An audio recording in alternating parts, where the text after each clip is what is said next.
Welcome back to Etheria Restart. Today I'm here to talk about Dina, one of the best damage boosting Animus inside of Etheria Restart, with a few conditions, and obviously we are looking at an SR here today. Before I go into this with my boy Hermes, I need to thank Etheria Restart for sponsoring the video, and if you guys haven't played the game yet, we suggest that you give it a shot utilizing the QR code right here. Gets you the game for free along with 10 free summons, and if you don't want the QR code, there's also a link in the description which gets you the same. But Hermes, I love this Animus for multiple reasons. One, damage boosting. Two, it's an SR and easy to upgrade. But I want to talk about these conditions that we were discussing before we actually started recording the video, and that's what I want to do with you here today. So how you doing, brother?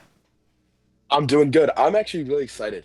She was an animus that I used way back in the beta, Mm. because I didn't have Kloss or any of these like the very top tier SR damage boosters. So I used the next and actually a pretty comparable, I would say, option, which was Dino, who is very much the same, not the same level as Kloss because they have like different kits, Hmm. but she is still a very good at just straight up damage boosting, making the numbers bigger, which we always love. Yeah, of course we do. Well, let's talk about, first of all, break down each of her skills, but then talk about some of those conditions because I think they're really important. So let's start with her Yeah. S1 right here. Yeah, so this S1, and you'll kind of notice that there's actually very little, aka zero lattice investment into her, and Yeah. we'll get to that in a little bit as we go through it. But so the big thing with this one is that she does a single hit to a single enemy with a 30% chance to steal 10% turn meter. So this is one, and I kind of talk about A1s. Some of these animus have incredible A1s. Some of them have really like weak A1s. I would put this more in the category of very weak kind of throwaway A1. Okay. Getting a little bit of a turn meter boost like to herself and taking some from the enemy is cool. Um, she can increase the chance to steal up to 40%, but that's about it. And like Yeah. so this S1 really should not get any lattice investment at any point. There's really no need to. And she doesn't really bring a whole lot with that S1. The only reason you would put any investment in there is if you needed to get some additional stats.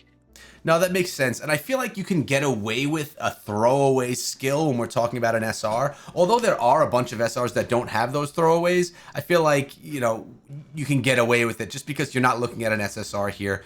Not every skill is always beast mode. But let's talk about one that you maybe like a little bit better, which is the damage boost, her S2. Yep. So this S2 is really nice. So she has this erosion debuff. Upon taking the next crit damage, consumes one stack. It does additional damage equal to 60% of the attacker's attack, and increases the attacker's turn meter by 6%.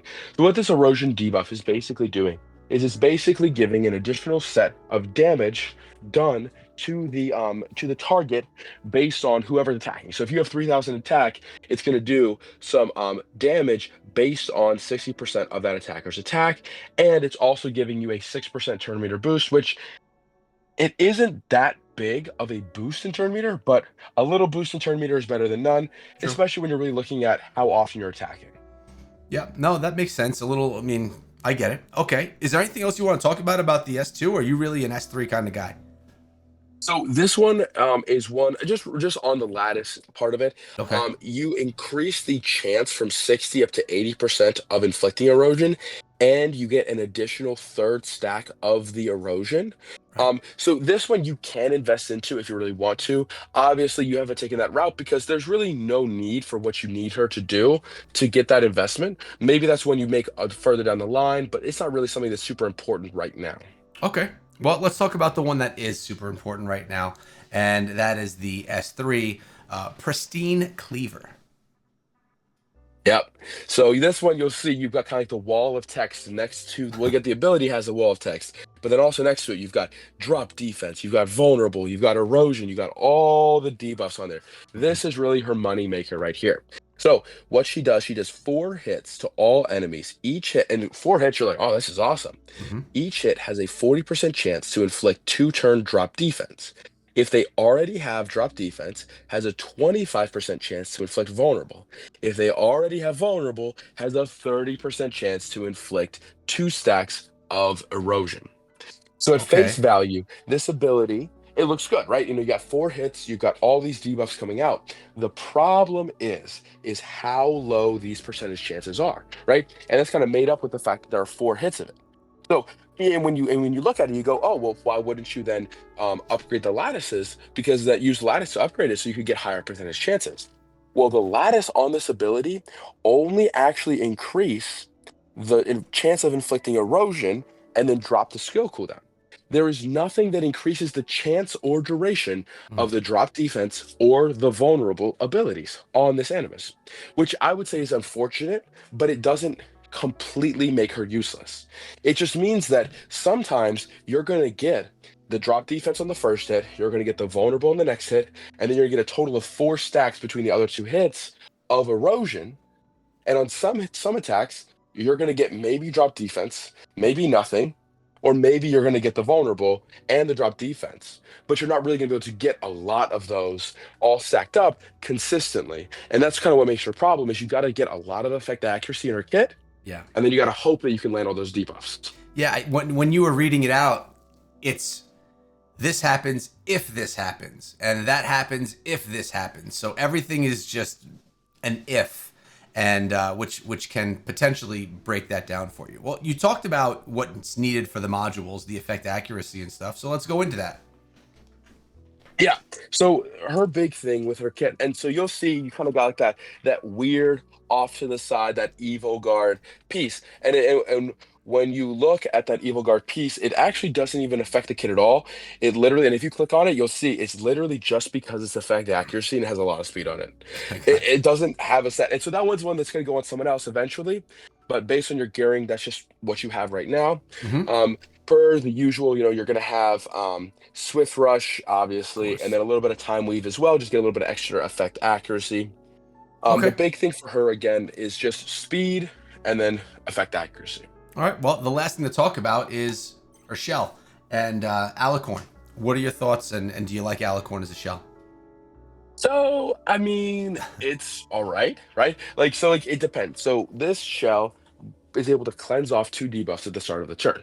So if you're going second and you have a team that is putting out a lot of debuffs on you, this one can be good. It can be useful as you kind of get damage boosting. But I would say this isn't her best. This isn't the best shell for her.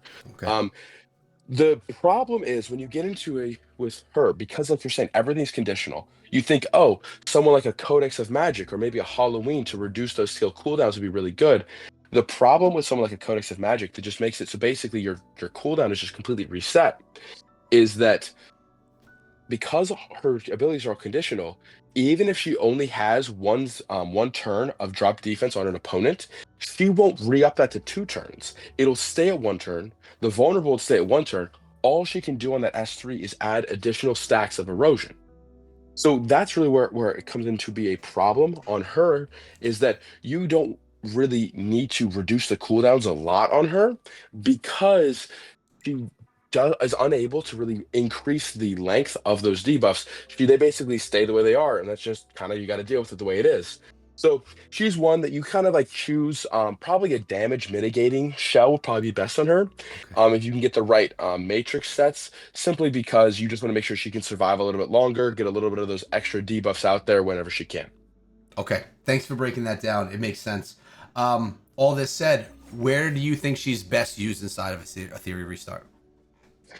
She is used basically wherever you want to deal damage. She is great. Everywhere. I think some of the best spots for her to be used are going to be Termaton Hmm. and also Aurora. Aurora, I think, is the big one. And that's when I think that we're going to have a showcase coming out soon. Or is your Aurora team. But I think that Termaton, she can be used. Again, it depends on your level, depends on what kind of team you're using. But it really comes down to, are you going to be able to get enough damage dealt? And she is really good at boosting the damage of your damage dealers to make sure you're getting enough damage dealt to that boss. All right, man. Makes a lot of sense. I appreciate you both breaking her down, telling us how you like her built out, and where she should be used. Again, thanks for coming through, and thanks to Etheria Restart for sponsoring the video. Hopefully you guys decide to try playing out the game with the QR code or link in the description. We'll be back with another Animus highlight and even some team highlights in an upcoming video.